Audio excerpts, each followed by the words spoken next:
going on? Welcome back to the Everything College Football Podcast. Amy and Nick here doing our preview and prediction for the Cotton Bowl between Tulane and USC.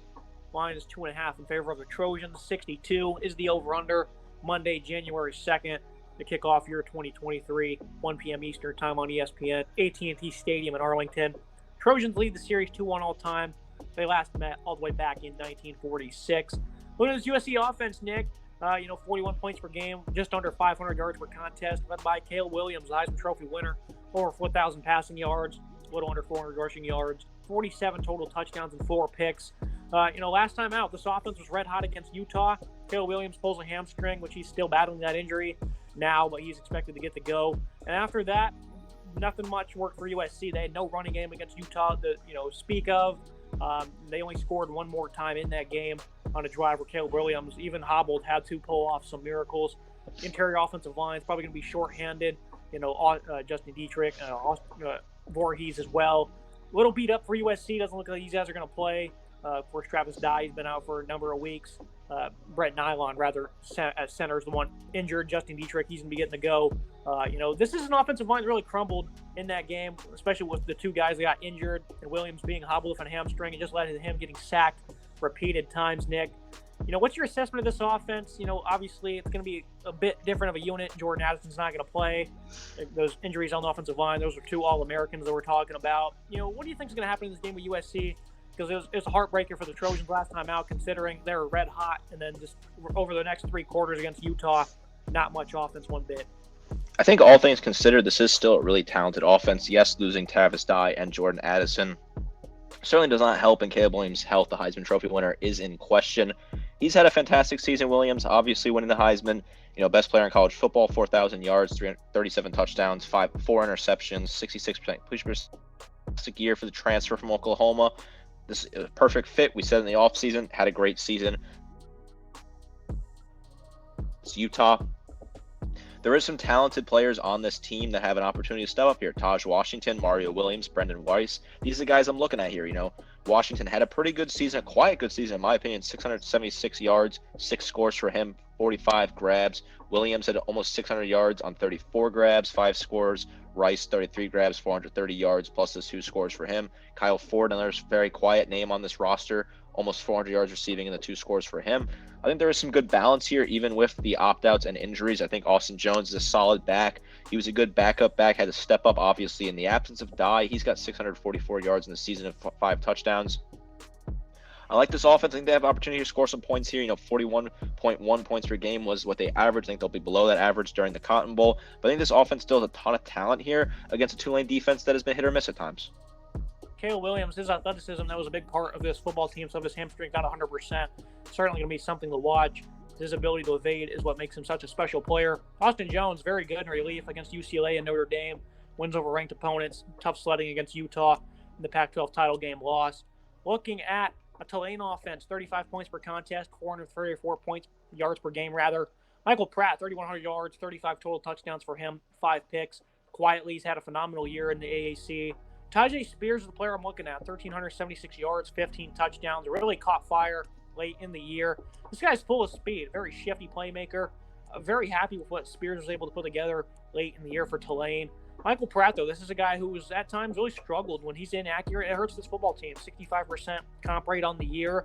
But there's times where he plays good, but there's still plays that will hurt the football team, like in the first loss against UCF back in November. He played great, I thought, in the rematch, 400 yards and 4 touchdowns there.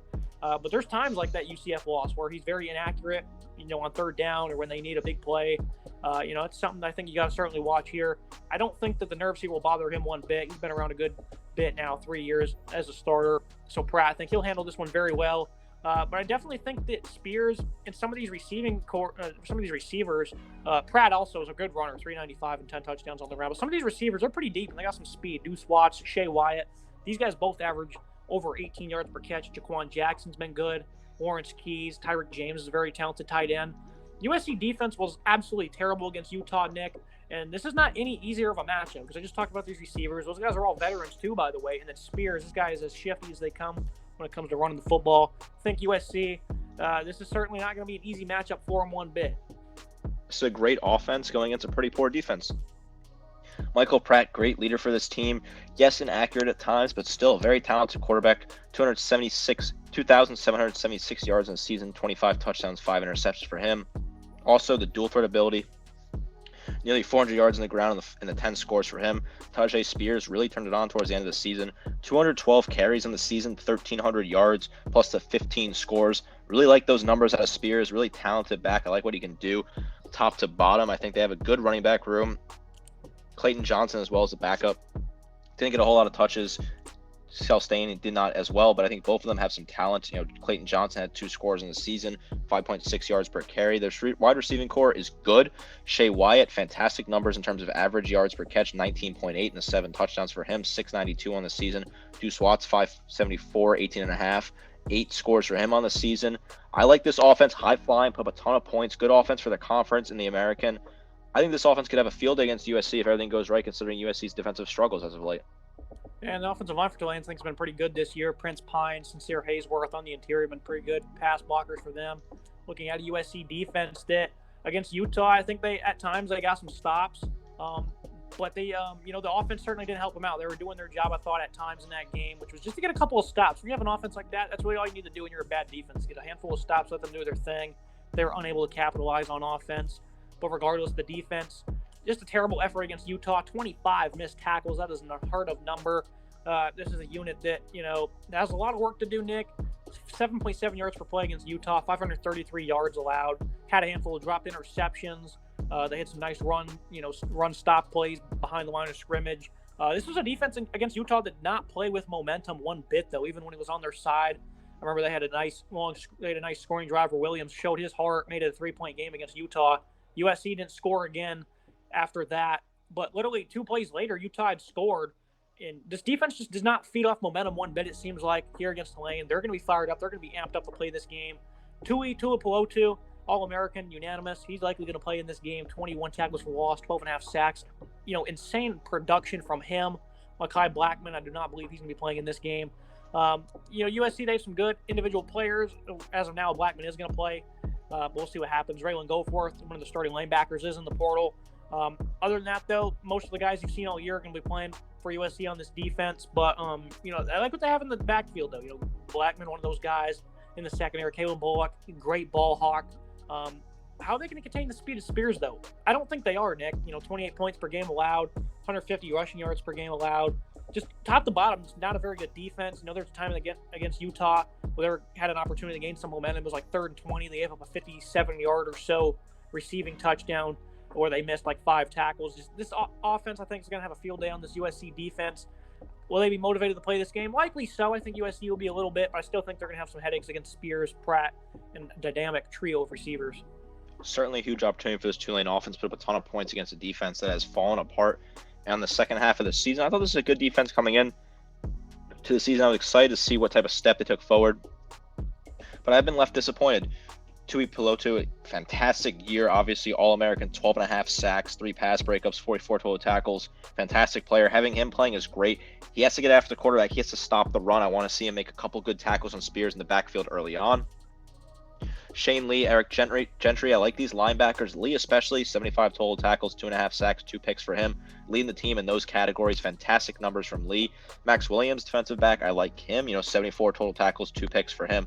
Blackman, if he plays, great player to have. Don't know if he's going to play, but I feel like he's going to play unless something changes. I like Blackman a lot. 3 interceptions in the season, 12 pass breakups.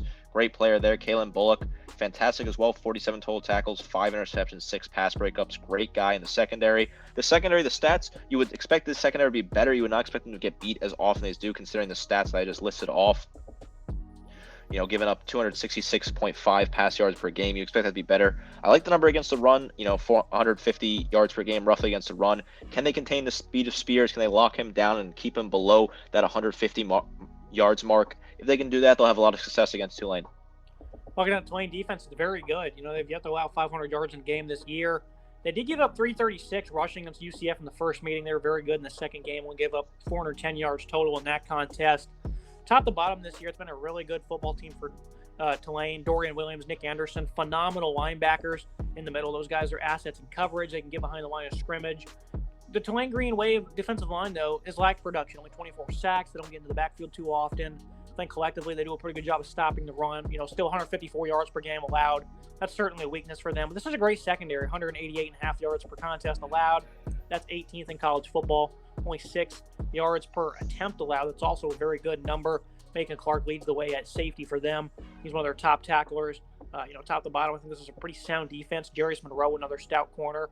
But it starts with these linebackers, Nick. Williams and Anderson. These guys have been for years, I think 4 years in a row now, the leading tackle, 3, I think, rather, the leading tackler for these teams, or for this team. Larry Brooks is senior safety. Clark, again, he's one of those. Lummy Young as well.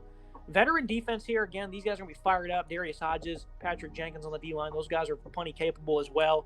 So I think Tulane's going to be fired up in this one. They're going to be playing a little bit of a beat-up USC offensive line that is certainly not as good as some of the numbers will advertise. I think Williams has certainly saved this offensive line more times than not. This is going to be an interesting game, Nick, especially if Williams is hobbled. I think it's going to be a very fun one. Tulane's going to be pumped to play it in this one. How do you see him matching up against the Trojan offense? I said Tulane's defense was hit or miss at times early in the episode. I was more referencing their game against UCF on the first time. They got torn apart on the ground, and it really proved to be difficult for them. That's what I meant when I said they were hit or miss. I think that really comes to the fact that the D-line does not look great in some of these games. They really get beat. They struggle to get after the quarterback, struggle to stop the run in the backfield at times. I think that could be a huge problem for them. I expect USC to rely on the run a little bit here, give Austin Jones some running room and some options to kind of get him, considering Williams' health. I think Dorian Williams has been fantastic at linebacker. 114 total tackles, 5 sacks, 2 picks for him. Great season. Nick Anderson, another fantastic linebacker, 108 tackles on the season, plus the 4 pass breakups, 2 sacks for him.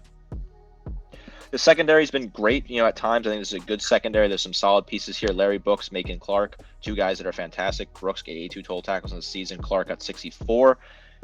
Jarius Monroe, another good guy in the secondary, 43 total tackles, 7 pass breakups, 2 picks for him. I like this defense. They have good numbers so far this season, 20.5 points per game, 18th against FBS in the pass. I think this is a great defense against the pass. I think sometimes against the run, they do disappoint a little bit. I think that's the key for USC. Can they find a pulse running the ball, and they'll have good success. They'll be able to pick up some huge gains through Austin Jones. Final thoughts and prediction here. USC played with some heart on defense. They at times showed it against Utah, but for the majority part of that game, they were just awful. And Tulane, find a pass rush, find ways to match up with the speed of SC's offense. And I think feed Tajay Spears. USC cannot cover a horse when it comes to stopping the run. So I think his speed's certainly going to be a problem. As a USC fan, I'm going to make no prediction on this one. Nick, you have USC winning by a handful of points here in this one. How do you see this game playing out, especially since Tulane's going to be way more fired up than USC is, but they do have the Heisman Trophy winner on their sideline? I am going to take USC in this one to win by a touchdown. I think Tulane certainly has all the opportunity in the world to win this game. I think they'll be hyped up for it. This is a huge game for the program. This is the type of game when you see the matchup on paper, you want to take Tulane. But I think USC definitely has a little bit of a sour taste in their mouth how the season ended. I think Lincoln Riley would love to get a bowl game win to kind of cap off his first year out west, win the Cotton Bowl. Not a bad trophy to grab. I think USC's offense will show up on this game. I think that, yes, Williams' health is a question, but I think he still has enough talent with Washington, Mario Williams, and Brendan Rice playing to certainly hit those targets. I think Austin Jones is in for a big day. I like to see him break out against this Tulane defense that has some trouble rushing the passer and also stopping the run. I think this is a good matchup. This is a good opportunity for both teams here to pick up a win to cap off the season. I like USC just a little bit more here, but I think Tulane could certainly come out and win this game. This one certainly is a toss-up on paper for me, but I'm going to take USC just because I feel a little more confident in their offense. Great analysis, great game in Arlington to cap off the final day of Bowl Mania. As always, Nick, I appreciate you joining me. Absolutely. Looking forward to this one, kicking off the new year. It's going to be it for today's episode, guys. Make sure you like, comment, subscribe. See you next time.